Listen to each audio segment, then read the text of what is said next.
where QR codes kill kittens and customer service is an oxymoron, one podcast has set out to make things right. This is the Unpodcast.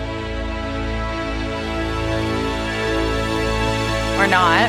It's really up to you. Hey, everybody. So if you're listening right now, you can't see my wonderful cardigan I've got. I've hit my cardigan phase in my life.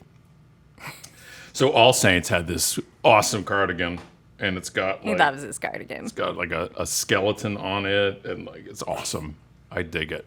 So I think the sleeves rolled up is good. I think that looks good. I think it's more a temperature thing, though. I feel more intellectual wearing a cardigan. The cardigan? Yeah, I think like my IQ changes. At least my opinion of my IQ. The perception of perception of my own intelligence increases when I'm wearing a cardigan. Yeah, okay. Why is the button so low? Like it starts... It would have been really funny if it was misbuttoned right now. That would have been a fun bit to add to the podcast. Yeah. I think that's just the way the sweater is, just the way the cardigan is. It hangs low. You could add another button. Maybe. I'm new to the cardi world. New to the cardi game. And it's just, it starts so low that now I have to I need to wear something under the entire time. And people usually wear things under cardigans. A cardigan's not a free roam top? Is this a whole new? Okay, so then this changes the entire plans. I'm going to wear my summer Scott season has to change now. I thought we were doing cardies, nothing underneath. Are we not? Okay.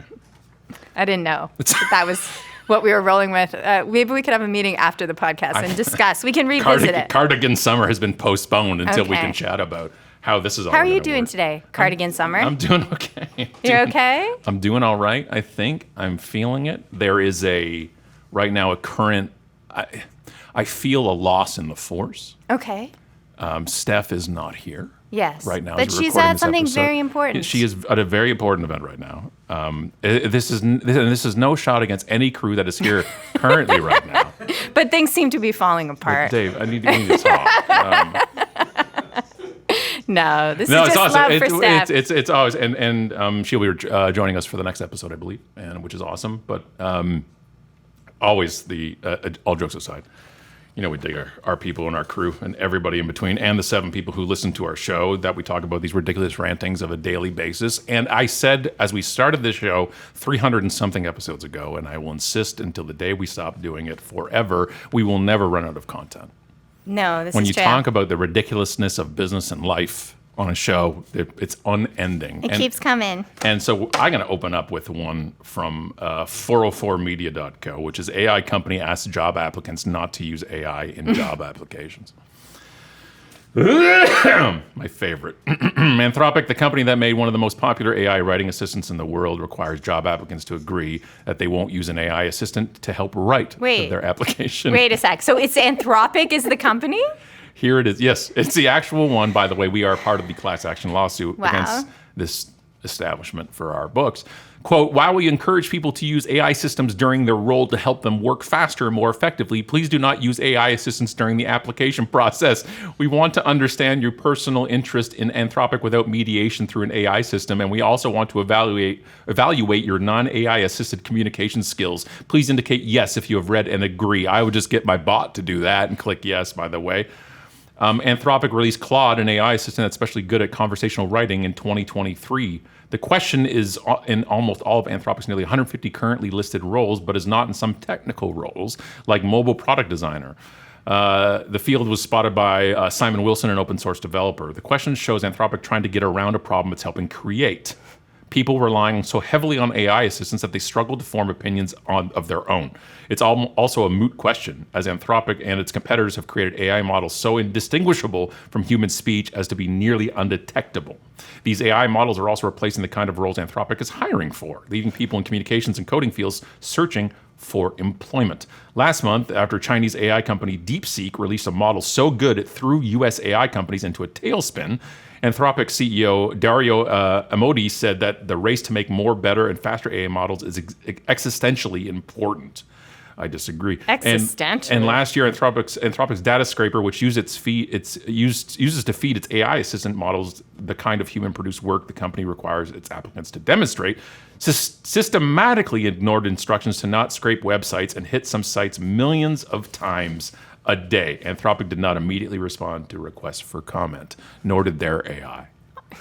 Aw, look at me living with the consequences of my own actions. Having trouble hiring people because they're using AI. Oh my gosh. As I make, it's funny. And I know I'm sorry, I don't like it's people just for the show, the majority of people listen, but I'm making the world's smallest violin right now with my fingers. I've said this on previous episodes. Yes. I've said this on stage. I've said this to the cats. And they're tired of hearing about it. And they're to be honest, of hearing about it. They're like, we don't have opposable thumbs. We're not using the phone. Yeah. If you use AI to mimic a human in hiring, as the hiring company, I hate you. You are dehumanizing the people you're trying to hire. If you use AI to try to get a job at Anthropic, I love you. Please continue to do this. And I will fund anything you need to get you. Like, it's such a dehumanizing aspect. And it's really... It's just I want them to say why. I want them to say, we need people to give answers that they write themselves because we want to learn about them and we want to see how they're able to express themselves. And AI doesn't let them do that. What happens? And I just want them to admit that. What happens if this is actually Anthropic trying to release their new thing next year, which it's marketing? You think it's their marketing? Anthropic hiring, like Anthropic can be you to get hired, but not at Anthropic. But except there, right? So they need natural and real language so they can build their own fake hiring thing or something like that. It's such a, it's especially now as people get turned down and turned down and turned down, and the stories of hundreds of applications and versus interviews versus getting jobs gets even worse and worse, it seems, every month right now. In places, and we have more stories today talking about this type of stuff, but it's the fact that all these things go out the window. And we're like, well, we should be doing this. This is all an individual person each time who is trying to potentially, like there's people who look at jobs out there and say, okay, this is potentially what I want to do, where I want to go. But there's so many people right now saying, I need a job. I need a job, and I need a human being to look at a human being and understand that we all have this, except we have job ads out there for jobs that aren't going to be filled. They're placing out there. We have job ads that are placed out there because it's just policy and it's actually filled by somebody else. And then we just have this world where we can scale interviewing. Interviewing should not ever be scalable. This is coming from somebody who was in HR, went to school for HR, and taught it. You should not scale the humanity parts of the process.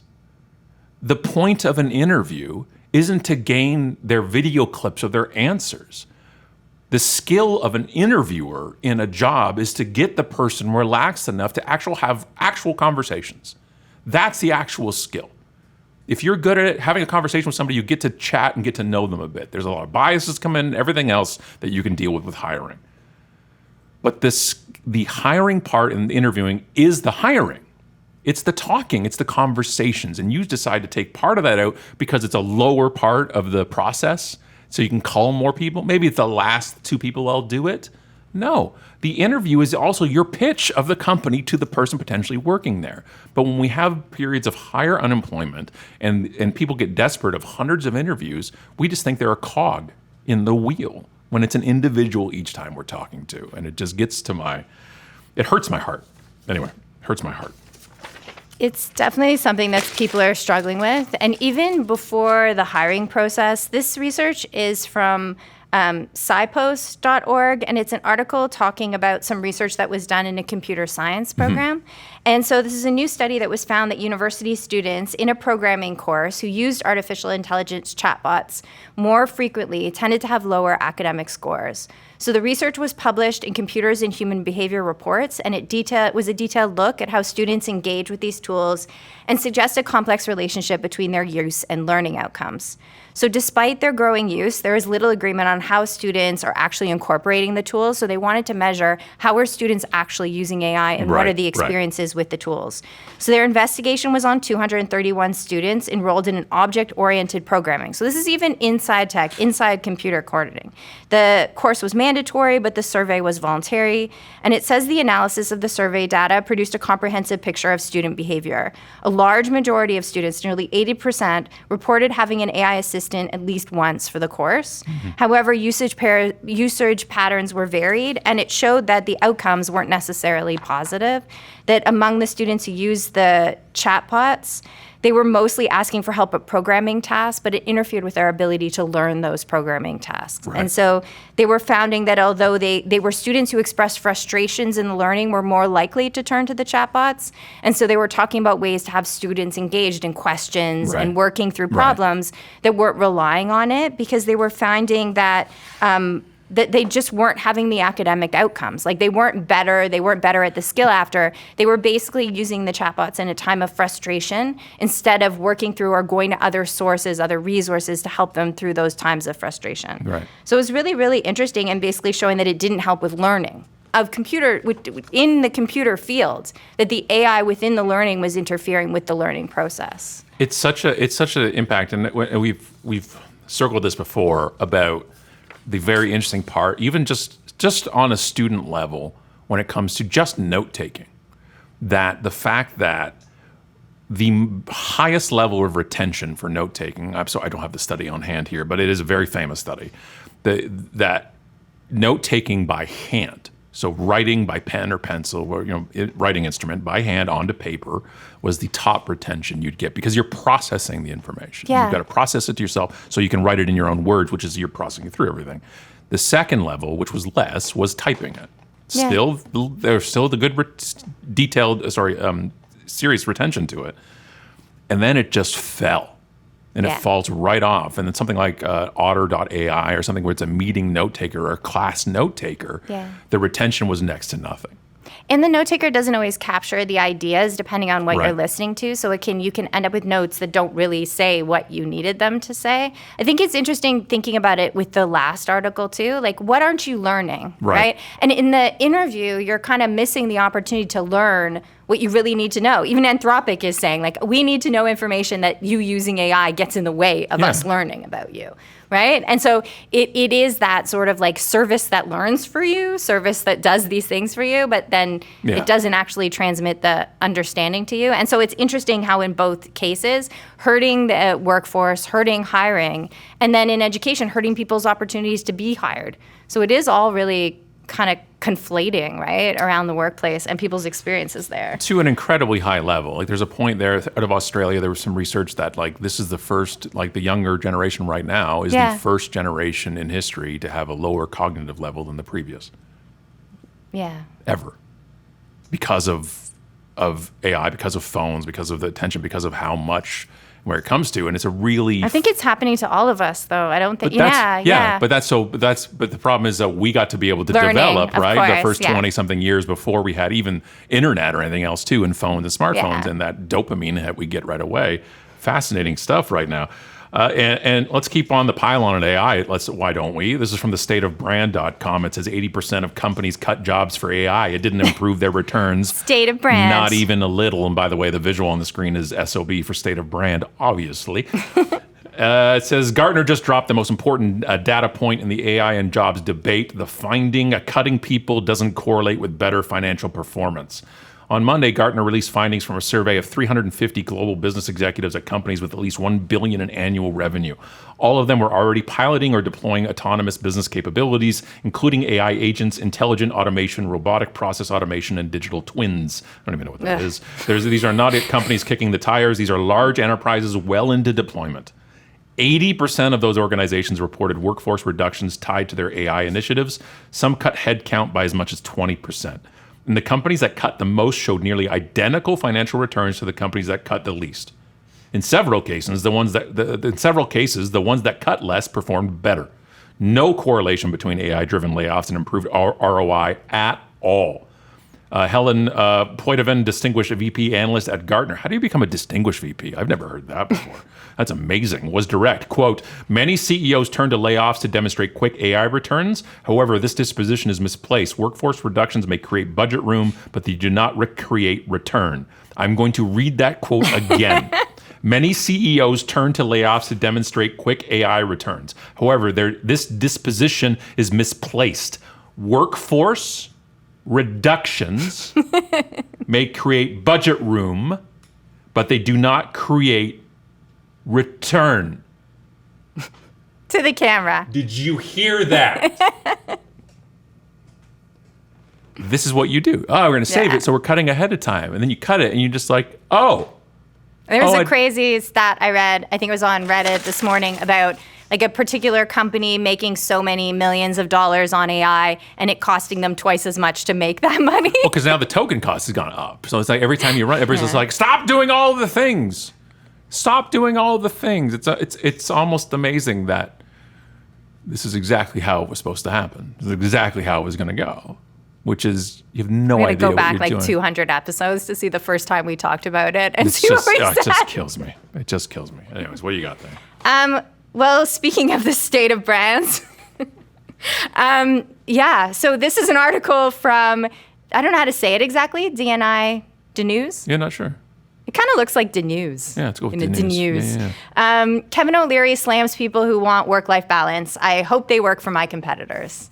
What's up, Kev? You should see Kev's photo we got up right now. Yeah, it's too bad. Scott was going to wear that outfit to the podcast. That was my podcast outfit for today. There's a lot of, I believe, bling is what it used to be called. While some workers believe they have a right to slam their laptop shut at 5 p.m. I don't know who slams their laptop shut, but okay. Ooh, yikes, simmer slams down. Their laptop shut at 5 p.m. every day. Kevin O'Leary is staunchly against it. The Shark Tank and chairman of O'Leary Ventures is so against it. In fact, he'd be happy for those employees to work for his competitors. Well, that's what happens when you fire someone, Kevin. They go work at... Okay. People that shut down their laptops at 5 and want work-life balance, go to soccer game, 9 to 5 or whatever, that doesn't work for me. O'Leary took aim at the quiet quitting. We haven't said quiet quitting in a while. It's been a while. O'Leary took aim at the quiet quitting movement that swept through the workplace in the post-pandemic era, which remains a phenomenon across white-collar jobs. Yeah, there's a reason for that. People realized they could work from home. So, he goes on. I'm not going to read every horrible thing that Kevin O'Leary says about people. Give me a Kev quote. And I refuse to call him Mr. Wonderful. So you're hard to solve problems, he said. As you move up the feeding chain, you want to be recognized and eventually be paid more. It's because you did exactly what you were told to do and then even more. You have to go beyond, not because you're forced to, but because you have to. Real nuance there. He continued, you have to go beyond because you want to. So it's not enough to go beyond. You have to go beyond because you want to, and those are the ones who succeed. So the important thing about this article is that, in fact, Gen Z, or Z in Canada, craves life-work balance so much they'd be willing to take a $5,000 pay cut to secure it, according to a March report from KPMG. A Deloitte 2025 Gen Z and Millennials survey also found, also Millennials, I would like to speak for Gen X. We also love work-life balance. Yeah, Gen X, big fan also of that. Found that work-life balance remains the top consideration for Gen Z and Millennials when choosing an employer, outranking salary for many respondents. A desire for flexible work arrangements isn't going away. So just don't send your resume made by AI to Kevin O'Leary. Obviously, I can't speak ill of somebody who has so much wealth and threatens litigation on people all the time. But Kevin O'Leary, how you doing, man? No, it's just, we've been talking about this for a long time. What I'm going to say here is Kevin O'Leary needs to hear. He needs to understand. Contrary to what he thinks, most people don't want to be him. Yeah. And he thinks they do. Yeah. Kevin O'Leary and the people like him, and when I say that, whoever you're thinking of, yes, thinks they are the pinnacle of life because they think success in life equals dollars. Yeah, and it's a really old school hierarchy kind of mentality. What I think Kevin should get is a hug. No. Like a hug from people. Like that. It doesn't have to be this way. It's such an old school way of thinking. Yeah. The problem is that mindset that was pushed on people, especially in the 70s and 80s and even the 90s to us. Go to school, put your head down, work extra, show up early, go home late. Give the time, climb the ladder, reap rewards. Yeah. The problem is, what Kevin forgets to tell people is we took out the last part. We took out the reward part. Because now, when that was being said in the 80s, there was things as lifelong employment. Yeah. When you committed to work at Ford Motor Company here in town. And you worked harder when you worked were at starting. IBM, Xerox, those blue chip companies. They were called blue chip. And one of the reasons they were called that was because when you got that, you got your chip. You never left. You could climb the ladder, work your way up because it was rewarded. That is gone. Yeah. The average human changes their career, not their job, their career 5 times in their life.